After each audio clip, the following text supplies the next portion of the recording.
Hello everyone, कैसे हो आप सब। एक बार पुनः स्वागत है आप सभी का हमारे अपने YouTube channel Shiv coaching classes पर। उम्मीद करते हैं आप सभी मस्त होंगे, बेहतर होंगे, आप सभी की पढ़ाई भी अच्छे से चल रही होगी। तो आज की इस वीडियो में हम एक इंपॉर्टेंट टॉपिक देखने वाले हैं और आज का हमारा टॉपिक है बंध्यता या बांझपन क्या होता है। साथ ही साथ हम ये भी देखेंगे कि पुरुषों और महिलाओं में बंध्यता के कौन कौन से कारण हो सकते हैं। ठीक है, तो चलिए स्टार्ट करते हैं। सबसे पहले समझते हैं बंध्यता या बांझपन यानी कि इनफर्टिलिटी होती क्या। ठीक है, तो हम अगर बात करते हैं इनफर्टिलिटी की, तो देखिए मान लीजिए कोई भी पति पत्नी या कोई भी कपल है या कोई भी दंपतियां हैं। अब अगर उनमें आपस में संभोग की प्रक्रिया लगातार 1-2 वर्षों तक हो रही है, मैथुन की प्रक्रिया या संभोग की प्रक्रिया लगातार 2-4 वर्षों तक हो रही है, उसके बावजूद भी अगर उनको संतान की प्राप्ति नहीं हो पा रही है, तो इस स्थिति को ही हम बोलते हैं बंध्यता या बांझपन। ठीक, तो आप मान के चलिए यहां पे कि कुछ दंपतियां ऐसी होती है जिनमें लगातार क्या होगा 1-2 वर्षों तक असुरक्षित संभोग होता है। असुरक्षित संभोग का मतलब है जैसे मान लीजिए संभोग के दौरान किसी भी प्रकार से प्रोटेक्शन का यूज ना करना, तो ये एक प्रकार से क्या हो गया असुरक्षित संभोग। ठीक, तो कुछ दंपतियों में अगर मान लीजिए लगातार 1-2 वर्षों तक असुरक्षित संभोग होता है, उसके पश्चात भी अगर मान लीजिए उनको संतानों की प्राप्ति नहीं हो पा रही है, तो इस स्थिति को ही हम क्या बोलते हैं बंध्यता या बांझपन बोलते हैं। ठीक, तो कोई भी दंपति या कोई भी जोड़े या कपल या पति पत्नी जिनमें आपस में 1-2 वर्षों तक लगातार असुरक्षित तरीके से संभोग होता है, उसके पश्चात भी अगर उनको संतानोत्पत्ति की प्राप्ति नहीं हो पा रही है, मतलब संतान की प्राप्ति उनको नहीं हो पा रही है, तो इसका मतलब यही स्थिति या यही कंडीशन क्या कहलाती है बंध्यता या बांझपन कहलाती है। अब बंध्यता या बांझपन के कई अलग अलग कारण हो सकते हैं। तो बंध्यता या बांझपन के जो कारण हैं, कुछ तो ऐसे कारण हो सकते हैं जो कि जन्मजात कारण हो सकते हैं।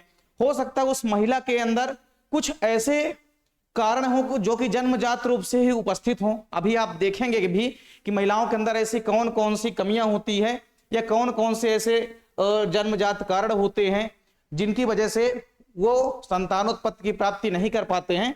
ठीक, तो कुछ शारीरिक कारण हो सकते हैं, मतलब बॉडी में भी किसी चीज की कमी हो सकती है।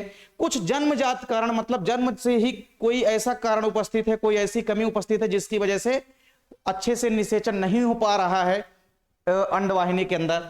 फिर इसके बाद कुछ रोगजन्य कारण हो सकते हैं। हो सकता है कोई रोग से ग्रसित हो, रोग से मान लीजिए अगर कोई भी फीमेल जो है ग्रसित है, इस कारण से भी हो सकता है। इसके अलावा आप देखें कई सारे प्रतिरक्षात्मक कारण भी हो सकते हैं जिनके माध्यम से आप देखेंगे कि बंध्यता या बांझपन की स्थिति जो है वो उत्पन्न होती है। तो बंध्यता या बांझपन आपको सिंपल शब्दों में बस यही समझना है कि मान लीजिए कोई भी दंपति हैं, कोई भी जोड़े हैं, पति पत्नियां हैं, तो उनमें अगर लगातार 1-2 वर्ष या 3 वर्ष तक भी लगातार उनके मध्य संभोग की प्रक्रिया हो रही है, मैथुन या कॉपुलेशन की प्रक्रिया हो रही है, लेकिन उनको संतान उत्पत्ति की प्राप्ति नहीं हो पा रही है, यानी संतानों की प्राप्ति नहीं हो पा रही है, तो इसी स्थिति को हम बोलते हैं बंध्यता या बांझपन या इनफर्टिलिटी।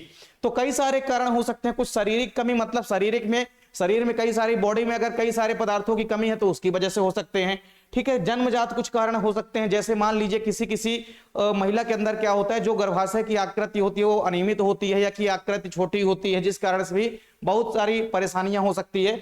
इसके अलावा रोगजन्य व औषधिक कारण हो सकते हैं। कुछ प्रतिरक्षात्मक कारण भी हो सकते हैं, बॉडी में अगर प्रतिरक्षा तंत्र इम्यून सिस्टम मजबूत नहीं है तो भी ऐसे में दिक्कत आती है। ठीक, गर्भाधारण की प्रक्रिया में। तो ये सारे कारण हैं जिनके माध्यम से बंध्यता या बांझपन की स्थिति उत्पन्न हो सकती है। तो आमतौर पे आप लोग देखे होंगे कि अक्सर अगर मान लीजिए किसी भी जोड़े को संतान की प्राप्ति नहीं हो पा रही है या बच्चे नहीं प्राप्त हो रहे हैं, बच्चे अगर उनके नहीं हो रहे हैं, तो सीधे तौर पे आप देखे होंगे अभी भी हमारे समाज में अधिकतर महिलाओं के ऊपर दोषारोप कर दिया जाता है। महिलाओं को ही दोषी ठहराया जाता है कि इनके अंदर ही किसी न किसी चीज की कमी है, जिस वजह से संतान उत्पत्ति की प्राप्ति नहीं हो पा रही है, बच्चे जो है नहीं हो पा रहे हैं। लेकिन ऐसा बिल्कुल भी नहीं है। पुरुषों में भी बहुत सारे ऐसे लक्षण हैं, बहुत सारे ऐसे क्रियाकलाप या एक्टिविटीज हैं जिनकी वजह से आप देखेंगे कि बंध्यता या बांझपन की स्थिति उत्पन्न होती है।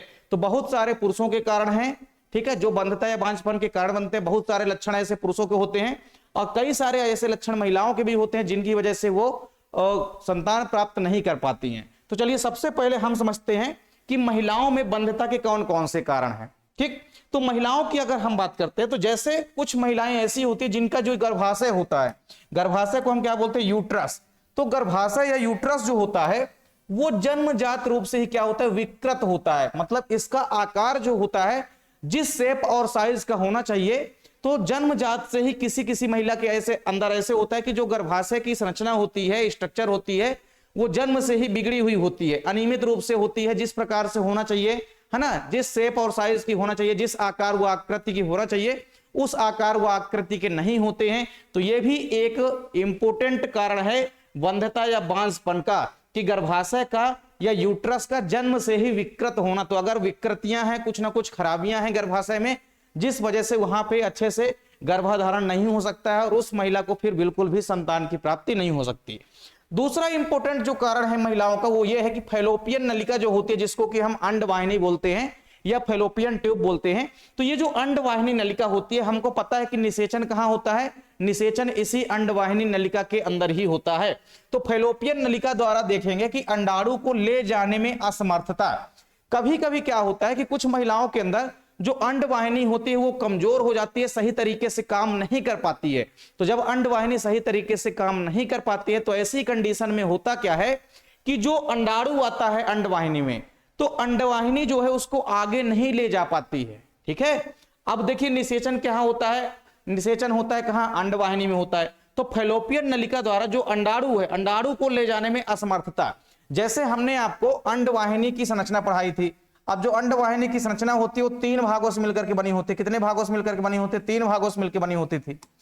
तो हमने क्या देखा था कि सबसे जो बाहरी वाला भाग होता है, इसको हम बोलते हैं इनफंडिबुलम। क्या बोलते हैं? इनको हम कीपक भाग बोलते हैं, कीपक भाग या इनफंडिबुलम बोलते हैं। ठीक है, तो ये जो इनफंडिबुलम वाला भाग है, ये पहला भाग होता है। फिर यहाँ पे दूसरा भाग होता है एम्पुला। क्या होता है? दूसरा भाग होता है एम्पुला, जिसको हम तुम्बिका बोलते हैं। फिर तीसरा भाग होता है क्या? तीसरा भाग होता है इस्थमस। तो 3 भागों से मिलकर के अंडवाहिनी बनी होती है। अब मान लीजिए यहाँ पे क्या होता है, यहाँ पे अंडाशय होता है। तो अंडाशय से अंडाणु मुक्त होकर के सबसे पहले कहाँ आएगा? इस कीपक वाले भाग में आएगा, यहाँ पे पहले वाले भाग में, अंडवाहिनी वाले भाग में। ठीक है, तो अंडवाहिनी के पहले भाग में आएगा इनफंडिबुलम, यानी कि कीपक भाग में आएगा।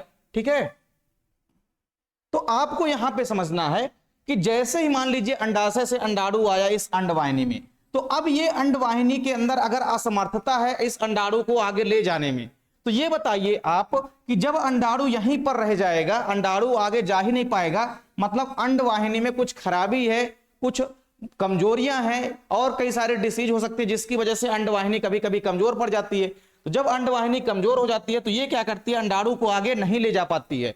और जब ये अंडाणुओं को आगे नहीं ले जा पाती है तो बिल्कुल भी निषेचन की प्रक्रिया नहीं हो पाती है। और जब निषेचन की प्रक्रिया नहीं हो पाएगी तो किसी प्रकार से गर्भधारण होने का कोई चांस नहीं होगा। तो दूसरा पॉइंट आपको याद रखना है कि फैलोपियन नलिका द्वारा अंडाणुओं को ले जाने में असमर्थता। ठीक है, तो अगर अंडवाहिनी जो है अंडाणुओं को आगे ले जाने में असमर्थ होती है तो भी वंध्यता या बांझपन की स्थिति उत्पन्न हो सकती है। तीसरा इंपॉर्टेंट कारण क्या है? हाइपरप्रोलेक्टिमिया। हाइपरप्रोलेक्टिमिया के कारण क्या होता है? जो अंडाणु होते हैं, अंडाणु जो है कभी कभी पुटिका से मुक्त नहीं हो पाते हैं। हमने क्या पढ़ा है कि मासिक चक्र के 14वें दिन क्या होता है? मासिक चक्र के 14वें दिन क्या होता है? अंडोत्सर्ग होता है। ठीक है, अंडोत्सर्ग का मतलब क्या है कि ग्राफियन पुटिका फटती है और उसमें से अंडाणु निकल करके बाहर आ जाता है। तो कभी कभी क्या है कि ग्राफियन पुटिका नहीं फट पाती है, ठीक है, और अंडाणु जो है बाहर मुक्त ही नहीं हो पाता। तो जब अंडाणु ही बाहर मुक्त नहीं हो पाएगा तो ऐसी कंडीशन में क्या होगा? जब अंडाणु मुक्त नहीं हो पाएगा बाहर, तो अंडाणु किसी प्रकार से शुक्राणु से संपर्क में आ ही नहीं पाएगा और निषेचन नहीं हो पाएगा। तो ऐसी स्थिति में भी क्या होगा? ऐसी स्थिति में भी बंधता या बांझपन की स्थिति उत्पन्न होगी। चौथा कारण है कि कार्पस ल्यूटियम जो होती है, कार्पस ल्यूटियम एक पीले रंग की ग्रंथि होती है, ये चीज हमने आपको बताया था। तो कार्पस ल्यूटियम की अपर्याप्त क्रियाशीलता, अगर कार्पस ल्यूटियम अपनी अच्छी तरह से क्रियाशीलता नहीं कर रहा है एवं अपर्याप्त वृद्धि इसकी हो रही है, तो इसके कारण क्या होता है? प्रोजेस्टेरॉन हार्मोन्स का स्राव कम हो जाता है, जो गर्भधारण को रोक देता है। अब एक चीज हमको आप बताइए, हमने आपको क्या बताया था कि जैसे ही अंडोत्सर्ग होता है उसके बाद ग्राफियन पुटिका किसमें बदल जाती है? उसके बाद ग्राफियन पुटिका बदल जाती है किसमें? ये बदल जाती है कार्पस ल्यूटियम नामक ग्रंथि में। अब कार्पस ल्यूटियम ग्रंथि प्रोजेस्टेरॉन हार्मोन्स का सिक्रेशन करती है। तो अगर उस अंडाणु का निषेचन हो जाता है, जो अंडाणु मुक्त हुआ है इसका अगर निषेचन हो जाता है, तो कार्पस ल्यूटियम ज्यादा मात्रा में प्रोजेस्टेरॉन हार्मोन्स का सिक्रेशन करती है। लेकिन कभी कभी अगर कार्पस ल्यूटियम जो है अपनी पूरी क्रियाशीलता नहीं दिखाती है, तो अगर कार्पस ल्यूटियम पूरी तरह से सक्रिय कभी कभी नहीं होती है, जिस कारण से प्रोजेस्टेरॉन हार्मोन्स का सिक्रेशन कम हो जाता है और गर्भधारण को यह प्रक्रिया जो है रोक देती है। तो जब प्रोजेस्टेरॉन हार्मोन्स का सिक्रेशन कम हो जाएगा तो यही प्रोजेस्टेरॉन हार्मोन्स ही तो गर्भधारण में मदद करता है, तो गर्भधारण भी क्या हो जाएगा? रुक जाएगा। तो ये पॉइंट भी आपको नोट करना है। तो महिलाओं में बंध्यता के कौन कौन से कारण हैं, ये आप लोग स्क्रीनशॉट इसका आसानी से ले सकते हैं। अब इसके बाद हम बात करते हैं पुरुषों में बंध्यता के कारण। तो पुरुषों के अंदर ऐसे कई सारे कारण हैं जिनके कारण भी बंध्यता या बांझपन की स्थिति महिलाओं के अंदर उत्पन्न हो सकती है। देखिए, पहला इंपॉर्टेंट पॉइंट क्या है, वृषण कोष में वृषण का ना उतर पाना। कभी कभी क्या होता है कि जो वृषण होते हैं, जैसे आपको पता है कि मानव में जो वृषण होते हैं ये उदर गुहा के बाहर वृषण कोष में स्थित होते हैं। तो कभी कभी क्या होता है कि कभी कभी जो वृषण होते हैं वो वृषण कोष में नहीं उतर पाते हैं। इस स्थिति को हम क्या बोलते हैं, इस स्थिति को हम क्या बोलते हैं, क्रिप्टोर्किडिज्म बोलते हैं। ठीक है, तो आपको याद रखना है कि अगर वृषण कोष में जब वृषण नहीं उतर पाएगा तो जो शुक्राणु बने हैं, ठीक है, शुक्राणु जो है ये तो बन भी नहीं पाएंगे और इनका तरीके से विकास भी नहीं हो पाएगा। तो आपको याद रखना है कि वृषण के अंदर शुक्राणुओं का निर्माण तभी होता है जब शुक्राणु कहां होंगे, जब शुक्राणु वृषण कोष में होंगे। लेकिन जब वृषण कोष में शुक्राणु, ठीक है, शुक्राणुओं का निर्माण कब होगा, जब वृषण जो है कहां होगा, वृषण कोष में होगा। लेकिन अगर मान लीजिए वृषण कोष में ही नहीं उतर पाता है तो ऐसी कंडीशन में शुक्राणुओं का निर्माण नहीं होगा। ठीक है, तो ये मान लीजिए क्या है, स्क्रोटम कैविटी, ये वृषण कोष है। अब वृषण कोष के अंदर अगर वृषण उपस्थित है, ठीक है, ये वृषण है, तो वृषण कोष के अंदर अगर वृषण उपस्थित है तभी शुक्राणुओं का निर्माण होगा, और अदरवाइज आपको याद रखना है कि शुक्राणुओं का निर्माण नहीं हो पाएगा। अगर ये वृषण जो है उदर गुहा में ही स्थित रह जाएगा तो शुक्राणुओं का विकास जो है और शुक्राणुओं का निर्माण नहीं हो पाएगा। तो एक ये कारण है कि शुक्राणुओं का जब निर्माण ही नहीं हो पाएगा तो ऐसी स्थिति में क्या होगा कि संभोग की प्रक्रिया के माध्यम से भले ही वीर्य मादा के अंदर जाएगा लेकिन उसमें शुक्राणु ही नहीं होंगे।